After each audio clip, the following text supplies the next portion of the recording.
one of the companies we work with is a car company, and they do basically a version of fixing up used cars, basically. And them and a lot of their competitors are eagerly watching autonomous vehicles because basically, I'm exaggerating, but autonomous vehicles don't wreck. And if your business is fixing wrecked cars, this is a problem. Yes. And they have been worried about this, thinking it was going to be game-changing for – now, this particular company we work with, they're very astute. But a lot of their competitors have been trying to get out of the fixing the wrecked cars. Those companies were wrong. There are almost no autonomous cars, and one day there may be, and one day we may reach a tipping point. But these conversations impacting industry decisions have been going on for 7 years. It was before COVID, the first time this company's competitors were beginning to make shifts away from the repair and into the... Which opens up a huge opportunity for them to take over the repair part. And that's the whole point of that is why we sat down and wrote that book right there, Uncertainty Playbook, by the way, available everywhere, is because people are not only missing opportunities, as we talked about, but they're misallocating their vital resources, time, money, and energy of their organizations, chasing worries and concerns that are bigger than they actually are. Welcome to Management Muse. Because everybody deserves a better manager. Hey everyone, thanks for joining us today on Management Muse. I'm your host, Cindi Baldi. Yellow. And my co-host, Geoffrey Tumlin. And today we are talking about the opportunities you miss because of uncertainty. Yep. That's uncertainty's biggest deficiency, is it causes us to not be aware of what's possible. We start this one on a personal side. We're just in the nature of the work we do talking to people in organizations. Periodically, people go through divorces. I mean, that's an upheaval for almost anybody. A lot of times there's kids involved. You're, losing half of your net worth, or you're splitting it in half. There may be some tension in actually leaving the other person. Yeah, it's also losing the relationships. Yeah, and so there's this focus on everything that's a problem. The money's a problem. The kids are a problem. Splitting the holidays are a problem. And you lose sight of the fact that usually by the time people are getting a divorce, one or both parties are extremely unhappy. And that there's actually an opportunity for a better quality of life on the other side. And the same thing happens in business. I mean, we're in many industries that have undergone significant change. Healthcare is probably one of the biggest. And our focus is drawn toward the problems. Our focus is drawn towards what's worrisome when it masks the opportunity to reshape the business in some way that may actually be a lot better. Yeah, it makes me think about negotiations. I've taught negotiation. Well, we both taught negotiations. I've just taught it at a university, but you've taught it privately. Yeah. And, it's this idea that the reference point that you are paying attention to in your head basically blinds you to the other opportunities. And so you have to be really careful about what you're paying attention to, because if you're only looking at the downside, or your break even, or the minimum, or the thing that you fear, which I think in a divorce, it's the thing that you fear, then you're missing out on all the other opportunities that could have been there. And so they never materialize. Yeah, I think that's kind of the biggest, it's one of the most common but least commented on downsides of uncertainty in our lives, is that we end up not remembering, this could be very good for me, or there's an opportunity in here. Another example is, as different organizations have brought in AI, a lot of what you read about AI is, negative. Are people going to lose jobs? Mm-hmm. But I just saw a study recently that so far jobs have been gained and not lost because of AI. Which is that's the typical way that new technology goes. It usually opens up new fields or, new opportunities for jobs. And I think intuitively people can get their head around, oh yeah, okay, why am I not focusing on the upside of AI? Why am I worried about if I'm a teacher, then students are never going to know how to write, or they're going to be looking everything, whatever the case may be, when in fact there's a possibility that I could change the way I teach. We could change how we assess the students. We could change where we're using our time in the classroom.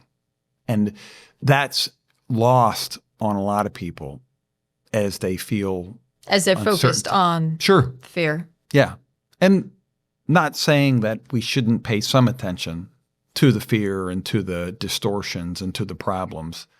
I think you need to be aware of like the tripwires, right? Like you need to know that what the possible downsides are and sort of have in your head the set tripwires for you to react to that. But once you have those in place, then focus on the opportunities, like the good stuff that could come out of it. Right. Yeah. So I think that's the first distortion of uncertainty. And the second one is that we're too obsessed with, because we're too obsessed with the worst case or what's negative, we overweight it. And so it creates even more fear. I mean, basically, I say sometimes to people, nobody ever wakes up at 2 a.m. worried about the best case scenario. And so you're worried about like, what's the worst thing that could possibly happen? And that's the thing that I'm obsessing about. And there's a very simple drill. I don't even know where I learned it from, but it's anytime you find yourself indulging in the worst case scenario is that you make yourself generate the best case and the most likely, and then allocate the percentages to all three. And so that you can see by doing that I'm worried worst case. Oh my God, we're going to go bankrupt. That's what I wake up at 2:30 in the morning worried about. But what's the best case? Well, we get really rich. Well, what's the most likely? Oh, well, that there's a period of slow growth and some ups and downs, but the general trend line is up. And so if in the light of day, when I think about that, or even in the middle of the night, when you think about that and you force yourself to put the numbers, going bankrupt is a 5% chance, getting staggeringly rich is a 5% chance. And so I have 90%. I've simplified this, but the basic thought exercise is the same, is that when you put the numbers on the worst case and then the best case and then the most likely, you realize that I'm spending far too much time thinking about the worst case scenario and not enough preparing against the most likely and being aware of the possibility of a potential best case. A lot of the antidotes to this are straightforward, like forcing yourself into most likely best case in addition to the worst case, but also generating an estimate for things. And so for the things that are worrisome, there was, we've mentioned before on the podcast, in the last few years, my dad has Alzheimer's. He's passed away now, but, there was a time when that was causing us to worry about, how long might this last? Is my mom going to burn through her money? Are we going to have to backstop any of that? And not that we shouldn't have thought about those, but that dominated too much of my time. And it was not time well spent when I could have been, instead of worrying, actually doing things. And then the third piece is that never underestimate people's ability to have terrible guesses. And even ourselves, we're humans too, so we're guilty of poor guesses, bad estimates, but we're very social. And so we take on some of that. And people telling you how bad it should be gets in your head. Like there's people who hear about my travel schedule and they assume it's terrible, but it actually mostly works for me. And I have to walk that back because they actually have a terrible, I mean, for me, their estimate of how bad it is wildly off. And it's nowhere near that bad for me. And so it is with a lot of things that we're influenced by bad estimates. The greatest thing that you could do, or any of us could do, to actually improve our ability to deal with uncertainty is to more accurately make estimates, or said differently, to gauge risk more appropriately. Not so much on the negative, still addressing the negative, but a little bit more tuned in. And the way you do that is you start tracking your predictions with a confidence interval. And if you do that long enough over time, you will actually get better. Most people actually get better, called risk calibration. So we can use, I mean, you pick almost anything. Your mom just moved to Florida from living her whole life in New Hampshire. And so there's a lot of uncertainty. Is she going to like Florida? Is she still going to go back to New Hampshire? How's her health going to be?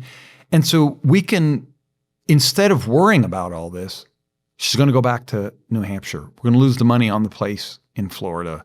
Her health is going to get worse, whatever. She's going to slip and have a fall in the winter in New Hampshire. We worry about all these things because of the uncertainty. Is we actually make a prediction. We'll do this real time. How many months out of the year do you predict that your mom will live in Florida, and how confident are you of that? Okay. You have a number? Mm-hmm. Okay, I got mine. What's yours? 7 months. How confident? I would say 60% confident. Yeah, and I'm 8 months at 70%. And my lack of confidence comes from the fact that I know she's going to go back to New Hampshire. Yeah. But even if she wants to go back to Florida, the idea is for her to be in New Hampshire for summer. But even if she wants to go back to Florida, there's no guarantee she'll be healthy enough to do it. Right. That she might get stuck. Mm-hmm. And so that's why your confidence level is a little bit lower. Mm-hmm. Yeah. Yeah, very interesting. Mine is 8 because talking with her, that's what she said. And I think she's actually enjoying Florida. And so I put those two together to come up with a pretty high confidence of the 8 months. And so anyway, this is an example of this takes something that if you're not grounding this discussion in numbers and confidence intervals, then you just talk. Well, yes, I think that that's where I was going. I think that the reason why the practicing helps is by doing the numbers, you start looking for the evidence, and in doing that, I think you'll get better and better at finding sources that you identify as being good sources for these things. And you get more picky about it. So like right now, I've been working on a project. It's land development. I think I've mentioned it before on the podcast. And I don't know what I'm doing. And people are terrible guessers. And so with some of the things that we were talking about doing, the guesses have been, like in terms of how expensive things would be, have been drastically off. Yeah. And these were things that could have been looked up. But like basically people, their negativity was just, they were just pulling it out of their rear ends. And so, then when I go and I do, so that changes now who I'm relying on, right? Like now when people just volunteer their opinions, I'm like, that's nice. And then if I can look it up, I do. And then if I can't look it up, if it's something that doesn't have a solid answer, I'm being very selective about who I turn to. And I'm learning in the process who is actually giving good advice on this dimension. Yeah. Vitally important. Yeah. And there's a ton in there, which let me just restate because you put a ton of stuff in that. Like that's the right adaptation.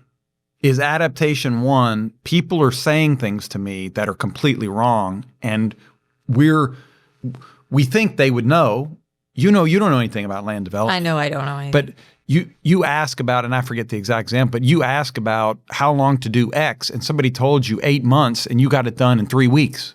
Like, this is not, like, from a practical standpoint, the difference between 8 months and 3 weeks is gigantic. Mm-hmm. And so good adaptation, one, people don't always know, but that doesn't prevent them from throwing out numbers. Adaptation, two, on this measure of how long something takes in land development, don't ever ask this person again. Or if you're going to ask, because sometimes it's difficult. Sometimes it's your significant other and they're too negative, or it's your sister, or it's the person you work with, the closest to, it's your boss. And they're actually wrong. And it's not just wrong. People aren't, when uncertainty hits, they're usually wrong to the negative. Right. And so we're thinking it's going to be worse than it is. We're thinking that the problems are going to be greater than they are. And then that's impacting how we actually approach the issue. We have, again, some things are hard to predict, but one of the companies we work with is a car company. And they do basically a version of fixing up used cars, basically. And them and a lot of their competitors are eagerly watching autonomous vehicles because basically, I'm exaggerating, but autonomous vehicles don't wreck. And if your business is fixing wrecked cars, this is a problem. Yes. And they have been worried about this, thinking it was going to be game-changing for – now, this particular company we work with, they're very astute. But a lot of their competitors have been trying to get out of the fixing the wrecked cars and into the fleet management. Because yes, the cars don't wreck, but they still need to have new paint jobs. They turn over much faster because they're always on. Right. So you're going to have wear and tear that you're not going to want it to look that way on your Waymo. And the impact is, though, those companies were wrong. There are almost no autonomous cars, and one day there may be, and one day we may reach a tipping point. But these conversations impacting industry decisions have been going on for 7 years.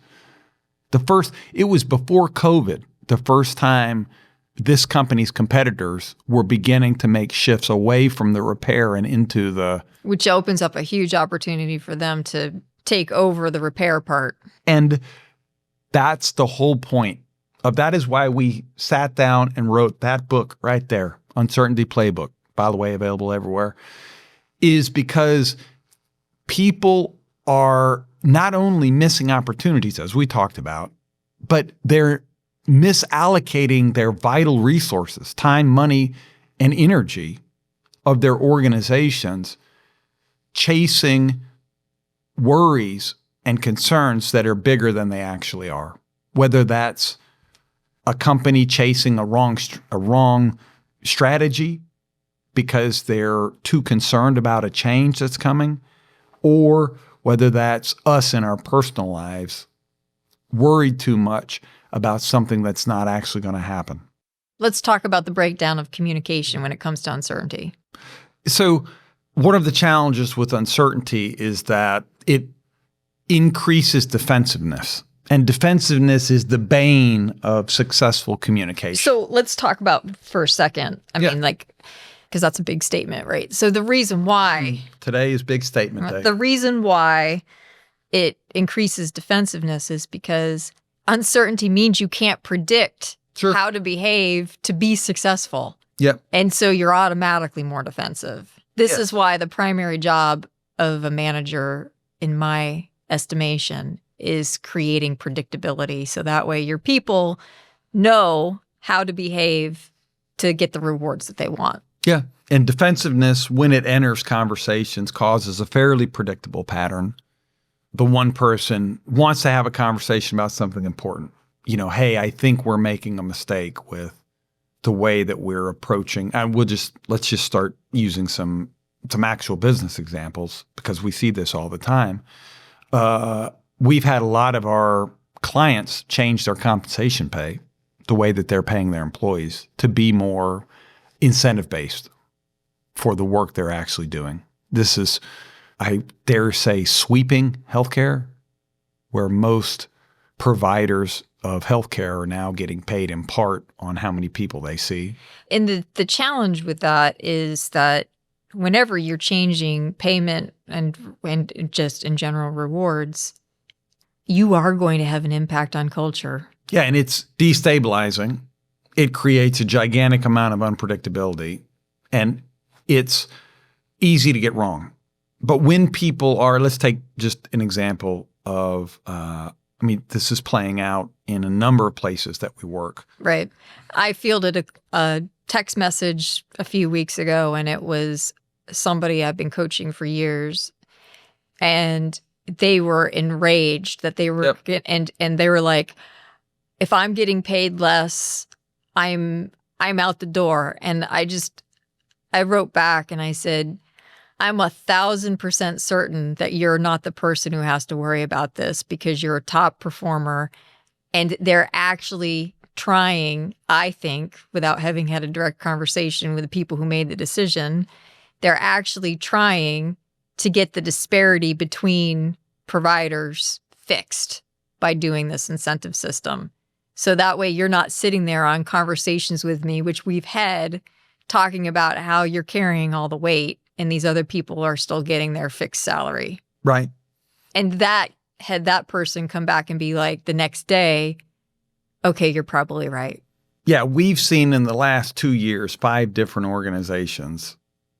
6. I learned of another one last week. 6 different, and that's probably a low number, significantly alter their pay scheme. And they're not all in healthcare, to basically encourage employees to have more skin in the game.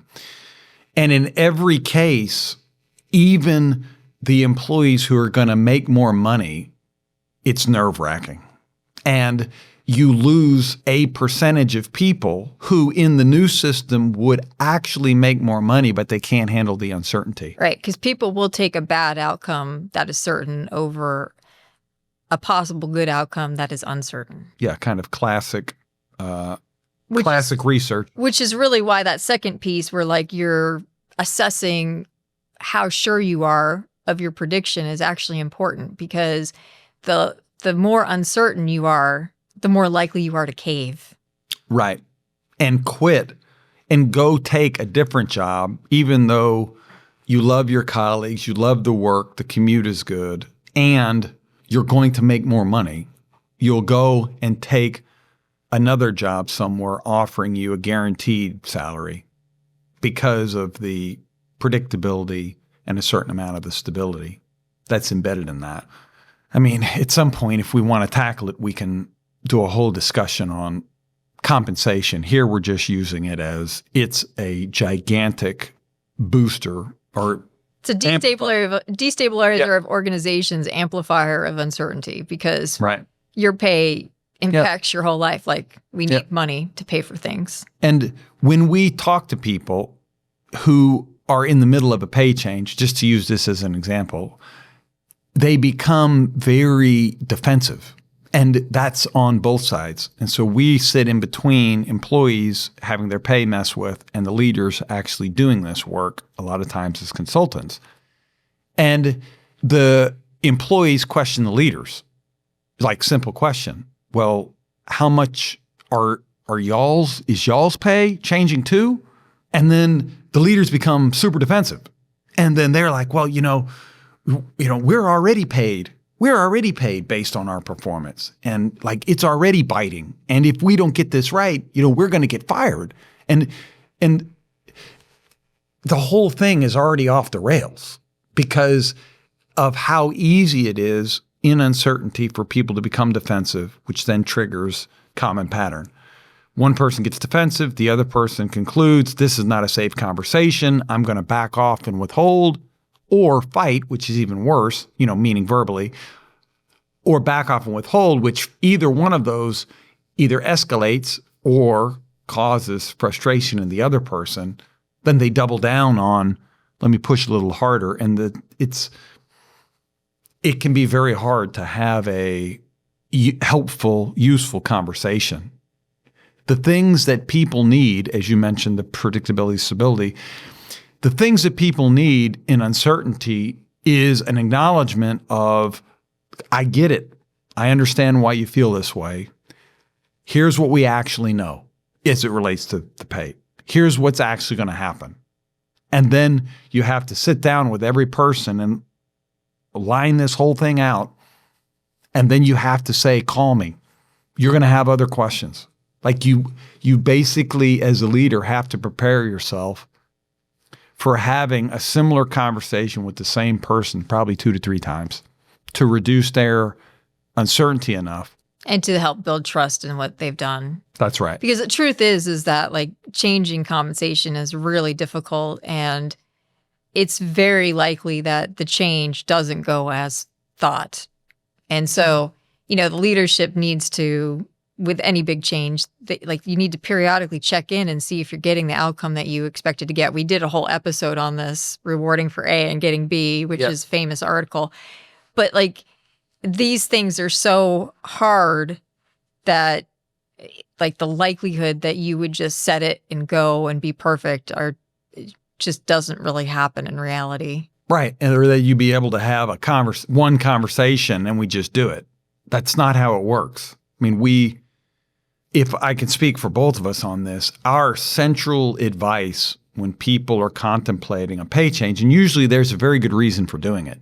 Like the business needs to, something has changed. I mean, basically, just to use the one industry that we're in a lot in healthcare, it went from back in the old days, the doctor hung out a shingle. And so they had all the risk. They saw the patients, they made the money, they didn't. And then for a variety of reasons, but eventually around the time of the Affordable Care Act, it became more physicians fell up under big organizations. That was kind of pushed by the Affordable Care Act. Yeah. And so it was very hard to be an independent physician after that. And so you had more people now, more physicians who used to hang a shingle out being under big not conglomerate's not the right word, but gigantic it's just an organization. Healthcare. They're under an organization. They're no longer basically a one-man shop with a few employees. Yeah. They're now under a CEO and CFOs. And a lot of those guaranteed pay early on, and they don't do that as much anymore. Right. You actually, in a weird way, the doctors are going back to what they were originally, which was they're getting paid for what they do. Yes. But when they traded that in, I think some of that stress was what they traded in. That's right. And now they got to work for their dinner, but also they don't have any control. That's right. Yeah, not only it's relatively worse than the shingle. In order to navigate uncertainty, we need better risk assessments. We've talked about that at length. But we also have to be able to talk. And it sounds so fundamental. A gigantic part of our work is in a difficult situation, in a time of uncertainty, inserting ourselves in between some of the key leaders as they actually encouraging them to talk through very challenging issues. Well, and that's because what we often see is that when people know it's going to be a rough conversation and there's uncertainty involved, everything about it they want to avoid. So you've got leadership who doesn't want to show up to the meetings to have the conversations. And we're like, come on. We're basically pushing them through the door, and they're like the golden retriever who's holding on to the door frame, going, I'm not going in there. Oh, right. I want to go to the vets. Yeah. Or whatever. Right. Yeah. It's crazy how debilitating uncertainty is to effective conversations. We're put off those challenging conversations because we have the calculus off. And we think they're going to be worse than they actually are. Back to assessments again. Yeah, and I think it's also just really debilitating to organizations, because the other thing that happens with uncertainty is because people don't like it, they don't like individual uncertainty, they are drawn to a group that will provide them certainty. So if you're an organization disrupting your pay system, that's not you could sit there and you could try to work it out, but to the degree that they still feel uncertainty and this other job is a sure thing, even if they might possibly be getting paid less, they'll take the sure thing because people do not that is one of the main drivers that drives people to identify with a group is the degree to which you provide certainty. And it doesn't even have to be good certainty. It doesn't have to be something that works out for you. It doesn't have to be legitimate. The certainty could be completely unprovable. But because they provide a sense of certainty, you're drawn to them. Yeah. It's funny how people dedicated to an organization and each other will still avoid hard conversations when the outcome is uncertain. And it's not that people are weak or it's not that organizations. I just don't think they even realize the impact it has on them. I think a lot of the things we do, we do subconsciously to avoid uncertainty. Yeah. I mean, I think about our life, right? And we've had a lot of uncertainty. So obviously we try to live our life consistent with these principles that the science suggests to be true, and then our experience in organizations has shown. And so this idea of communication breakdown happening as uncertainty increases, we were deliberate as we were dealing with basically, there's a certain amount of uncertainty just in our own business. Then you added my dad's dementia, and then you added your mom, her health, and then needing to move out of New Hampshire, and then you working on the kind of family side business that you were doing. Like all of these things, when we sat down and said, look, need to make sure that we're having the conversations that we need to have and we're having them in the right way. Because you don't want your conversation driven by people being upset. In a perfect world, we'd be checking in periodically and talking about, do we still have the right business strategy? Are we getting tired? How's the marriage doing? And not wait until one of us is mad and we feel like something's out of whack. And that same thing happens in organizations. Right. We're trying to not convene the meeting of all of our sales reps because they're mad and they're calling us all weekend. You want to get That's ahead right. of that. That's right. Who wants to have relationships where people are mad? Yeah. But that's a good word. But people get mad. Yeah. But I mean, it's understandable too, because with the uncertainty, there's also a lot of inefficiency. With uncertainty, you don't know the right way to behave. And so you're spending all sorts of energy trying to work through uncertainty, trying to accomplish whatever it is you're trying to accomplish. But it's not a straight line. The path is not clear. Right. And so on top of all the psychological reasons why you might not have a conversation, there's also just everybody is extraordinarily busy. And so you just have to make it a priority, because otherwise everything else is going to eat up all the time and there will never be a conversation. Yeah, I was thinking about, when you talk about the inefficiency of uncertainty, I was thinking about what happens when you put a pay change on. It's just an example. I mean, we can use any kind of change in an organization. The same thing happens if a company's thinking about selling itself or getting bought, or there's a new CEO. That's all people talk about. And so. And it impacts the stock market, the price of the stock. And yeah. Yeah. Yeah, you tell people you're changing their pay, then that's all they're talking about at work. I mean, I'm exaggerating, but they're spending a lot of time at work talking about that. They're thinking about it when they're not at work. They're fielding now offers from, people, depending on what your people are doing, they're getting emails all the time asking if they want a new job.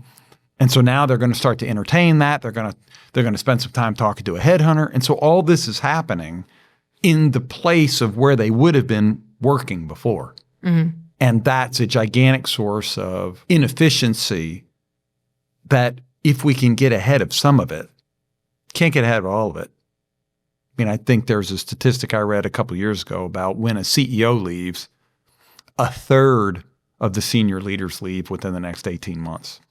And that's normal, across industries as an average.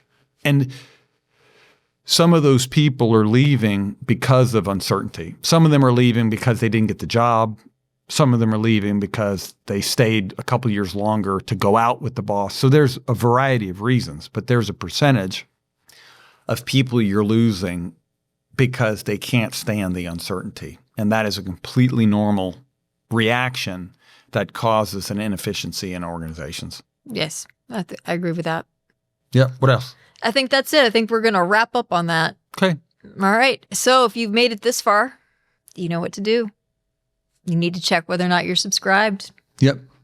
If you like some of the tips from our conversation on uncertainty, there's a book for that written by two people you may know, Geoff and Cindi. Available everywhere. Books are sold. Also available on eggheadpress.com. Amazon, everywhere. Everywhere. It'll help you make better sense of a chaotic world and not feel like you're always reacting. Uncertainty Playbook, 14 strategies for success in a chaotic world.